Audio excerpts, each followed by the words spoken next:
Hello, जय हिंद दोस्तों। स्वागत है आप सभी का यूनिक स्टडी अड्डा पर। तो आज हम लोग एसएससी जीडी हिंदी का एनालिसिस करेंगे। हिंदी जो कल के आपके एग्जाम में पूछा गया एसएससी जीडी के, उसके आधार पर हम लोग कुछ क्वेश्चन देखेंगे। तो कल जो क्वेश्चन आए थे उसी के आधार पर अब जिसका भी आगे शिफ्ट में एग्जाम है, अगले दिन एग्जाम है, तो उन सभी के लिए आज का यह क्लास हिंदी के लिए मोस्ट इम्पॉर्टेंट साबित होगा। तो देखिए, हिंदी की हम लोग बात करें यदि, तो हिंदी में क्वेश्चन देखिए, निम्न में शुद्ध वर्तनी वाला शब्द है। सबसे पहला क्वेश्चन, शुद्ध वर्तनी वाला शब्द तो कौन सा हो जाएगा? तो ऑप्शन नंबर 3 उज्ज्वल आपका एकदम करेक्ट आंसर होगा इसमें। अब लेकिन बात करें देखिए परीक्षा की, तो परीक्षा में यहाँ र पर बड़ी की मात्रा रहेगा, तो ये होगा आपका परीक्षा, इसलिए यह गलत हो जाएगा। अब देखिए जल्दी लिखा है, जल्दी नहीं होता है, जल्दी होता है। आप सभी को पता है कि जल्दी होता है। और एक है स्थाई, तो स्थाई में यहाँ पर बड़ी नहीं रहेगा, स्थाई में यति के साथ बड़ी की मात्रा लगता है, स्थाई।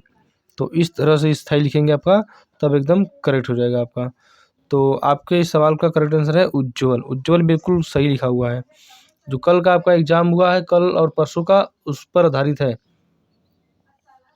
नेक्स्ट देखिए, निम्न में शुद्ध वर्तनी वाला शब्द कौन सा है? तो इसमें देखिए पहला आपका विदुषी है, तो विदुषी आप सभी को पता है कि गलत लिखा है। विदुषी यहाँ पर छोटी की मात्रा रहता है, तो विदुषी आपका हो जाएगा। उसके बाद देखिए जल्दी, वही वाला है जल्दी, इसमें भी आधा ल रहेगा, जल्दी हो जाएगा। पूजनी, पूजनी आपका एकदम करेक्ट लिखा हुआ है। और नेक्स्ट है अहिल्या। आप कितना लोग कहेंगे कि अहिल्या तो सही है, लेकिन गलत है। अहिल्या नहीं, अहल्या होता है।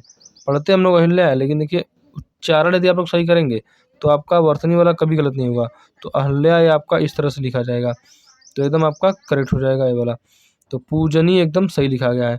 अब बहुत लोग कहेंगे कि ये तो पूज्य होता है, पूज्य तो ऐसे लिखते हैं, तो पूज्य ऐसे लिखते हैं, लेकिन पूजनी बात करें तो पूजनी इसी तरह लिखा जाएगा। तो ऑप्शन नंबर 3 आपका एकदम सही है।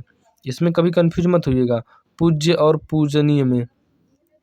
नेक्स्ट देखिए, नेक्स्ट है आपका पुष्पधनवा। अब पुष्पधनवा किसका पर्यायवाची है? आपसे पूछा गया है कि पुष्पधनवा किसका पर्यायवाची है। तो कपड़ा, कपड़ा सभी को पता है, करपट, परिधान, पहरावा, चैल, ये सभी कपड़ा के पर्यायवाची होते हैं। अब कामदेव, तो कामदेव का पर्यायवाची है पुष्पधनवा। कामदेव की और पर्यायवाची की बात करें तो मदन हो जाएगा। मदन, मयन, मनमथ, मनमथ, मनोज, मुकुंद, मनोज, मुकुंद, मकरध्वज, ये सभी पर्यायवाची है कामदेव के। कामदेव का और पर्यायवाची की बात करें हम लोग तो कंदर्प भी कामदेव का पर्यायवाची है। कंदर्प, कंदर्प, मार, स्मर, ये सभी पर्यायवाची है कामदेव के। तो कामदेव के पर्यायवाची आप सभी को लगभग याद रखना है, जितने भी इनके पर्यायवाची हैं, क्योंकि कामदेव का पर्यायवाची बहुत बार आपसे एग्जाम में पूछा जाएगा। नेक्स्ट देखिए कुबेर है, तो कुबेर का पर्यायवाची पता होगा सभी को, धनद, धनाधिप, धनद, धनाधिप, धनेश, किन्नरेश, ये सभी पर्यायवाची है कुबेर के। कोयल का कोकिल, मदनसला का, ये सब पर्यायवाची है कोयल के। तो कामदेव आपके पुष्पधनवा का पर्यायवाची हो जाएगा। नेक्स्ट देखिए अगला है कालिंदी। कालिंदी किसका पर्यायवाची है? तो कालिंदी आपका ऑप्शन नंबर 1 यमुना का पर्यायवाची है। कालिंदी यमुना का पर्यायवाची है कालिंदी। सूर्य सूता, सूर्य सूता भी हो जाएगा। सूर्य तनया भी पर्यायवाची है, सूर्य तनया भी पर्यायवाची है आपके कामदेव यमुना का। सूर्य सूता, सूर्य तनया, रवि, रवि तनया, ये सभी पर्यायवाची है कालिंदी के। नेक्स्ट, नेक्स्ट है ज्येष्ठ किसका विलोम है। अब ज्येष्ठ किसका विलोम है? तो देखिए इसमें बड़ा है, छोटा, कनिष्ठ और ऋजु। तो ज्येष्ठ का एकदम करेक्ट आंसर हो जाएगा ऑप्शन नंबर 2 कनिष्ठ है आपका।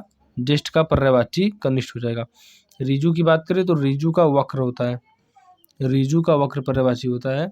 ज्येष्ठ का हो जाएगा कनिष्ठ, बड़ा का छोटा, ये आपस में है पर्यायवाची, छोटा का बड़ा। नेक्स्ट है कि तामसिक। तो अब तामसिक किसका पर्यायवाची है? तो तामसिक ऑप्शन नंबर 1 सात्विक का पर्यायवाची है। देखिए जितने भी टॉपिक्स आपके एग्जाम में पूछ रहा है, उन सभी टॉपिक को हम लोग 2-2, 3-3 क्वेश्चन देखते चल रहे हैं। नेक्स्ट है मयूर किसका तद्भव है। तो मयूर तद्भव की बात करें यदि, तो मोर का तद्भव है, मोर का तद्भव है मयूर। नेक्स्ट अगला है कि कोयल किसका तद्भव है। कोयल किसका तद्भव है? तद्भव की यदि बात करें हम लोग, तो जो हिंदी में प्रयोग होते हैं, हिंदी वाले शब्द तद्भव होते हैं। जो शब्द संस्कृत के होते हैं उन्हें तत्सम कहते हैं, तत्सम बोलते हैं हम लोग। तो यहाँ पर आपका तद्भव पूछा है, कोयल किसका तद्भव है, तो कोकिल। ऑप्शन नंबर 1 कोकिल का तद्भव है कोयल। मोर का मयूर हमने पीछे देखा। नेक्स्ट, निम्न में अशुद्ध वाक्य कौन सा है, तो अशुद्ध वाक्य की यदि हम लोग बात करें तो ऑप्शन पहला है कि गौतम ऋषि की पत्नी का नाम अहिल्या था, तो एकदम सही है आपका। अशुद्ध पूछा है आपसे, अब शुद्ध अभी नहीं कि पहला शुद्ध है तो मार्क ऑप्शन नंबर 1 सही हो जाएगा, तो आपका गलत हो जाएगा। पूछा है कौन सा अशुद्ध है, तो गौतम ऋषि की पत्नी का नाम अहिल्या था, बिल्कुल सही है। इस कार्य में बहुत विलम्ब हो गया, तो ये भी सही है। नेक्स्ट है रसगुल्ला बहुत स्वादिष्ट है, बिल्कुल सही है। अगला है कि एक गुलाब की माला खरीद लेना। अब एक गुलाब की माला, अब एक गुलाब की माला होता है क्या, कोई गुलाब की माला होता है, गुलाब माला बनेगा तो कई गुलाबों को मिलाकर बनेगा। यहाँ पर दिया कि एक गुलाब की माला खरीद लेना, तो ये आपका एकदम गलत हो जाएगा। यदि रहता कि गुलाब की एक माला खरीद लेना तब तो सही रहता, गुलाब की एक माला मतलब तब तो सही है, लेकिन एक गुलाब की माला, अब एक गुलाब की माला कौन बनाएगा भैया, तो ये आपका एकदम गलत हो जाएगा। ऑप्शन नंबर 4 आपके इस सवाल का करेक्ट आंसर है, लेकिन जो शुद्ध अशुद्ध की बात करें तो अशुद्ध है ऑप्शन नंबर 4। नेक्स्ट है, इसमें भी अशुद्ध वाक्य पहचानना है, तो प्याज तीखा है, बिल्कुल सही है। इस कार्य में बहुत विलम्ब हो गया, ये भी सही है। रसगुल्ला बहुत स्वादिष्ट है, एकदम करेक्ट है। और ऑप्शन नंबर 4 है कि इस बात का स्पष्टीकरण करना बहुत आवश्यक है। इसमें देखिए एक ही शब्द 2 बार आ गया, जैसे यहाँ पर है स्पष्टीकरण यानी स्पष्ट करना, और यहाँ पर फिर आ गया करना, तो करण और करना दोनों एक ही है, तो 2 बार आ जाएगा तो वाक्य आपका गलत हो जाएगा। स्पष्टीकरण करना, अब स्पष्टीकरण बस रहता तब तो सही रहता कि इस बात का स्पष्टीकरण बहुत आवश्यक है, लेकिन स्पष्टीकरण करना जो है 2 बार आ गया, इसलिए आपका ये वाला गलत हो जाएगा। लेकिन इस सवाल में अशुद्ध पूछा है तो यही ऑप्शन नंबर 4 आपका एकदम करेक्ट हो जाएगा। नेक्स्ट देखिए, नेक्स्ट है कि निम्न में एक लोकोक्ति है। अब लोकोक्ति क्या होता है और मुहावरा क्या होता है, पहचानने का तरीका यही है कि 95% जो होते हैं आपके मुहावरे उसके लास्ट में ना लगा रहता है, उसके लास्ट में ना लगा रहेगा। जैसे देखिए इधर उधर की हाँकना तो मुहावरा है, ऊँट के मुँह में जीरा, यही तो आपका ऊँट के मुँह में जीरा, यही तो लोकोक्ति है, इसमें लास्ट में ना नहीं है। अंधा होना ना आ गया यानी मुहावरा है। अंगूठा दिखाना ना आ गया यानी मुहावरा है। अब पूछा है कौन सी लोकोक्ति है, तो ऑप्शन नंबर 2 ऊँट के मुँह में जीरा आपका करेक्ट आंसर हो जाएगा आपके इस क्वेश्चन का। नेक्स्ट देखिए, अगला है कि निम्न में एक लोकोक्ति है, इधर उधर की हाँकना, वही क्वेश्चन दोबारा आ गया। नेक्स्ट देखिए, कलम तोड़ना मुहावरे का सही अर्थ है, तो कलम तोड़ना मुहावरे का सही अर्थ, इधर उधर की हाँकना, ज़्यादा लिखना, अच्छा लिखना, सही लिखना। तो कलम तोड़ना मुहावरे का सही अर्थ आपका हो जाएगा कि ऑप्शन नंबर 3 अच्छा, खूब अच्छा लिखना। अच्छा लिखना कलम तोड़ना का एकदम सही हो जाएगा। आपके कल के एग्जाम पर आधारित है आपका ये क्वेश्चन। नेक्स्ट है तू डाल डाल मैं पात पात का सही अर्थ है, तो इसका हो जाएगा कि चालाकी का जवाब चालाकी से देना। तू डाल डाल मैं पात पात, चालाकी का जवाब चालाकी से देना।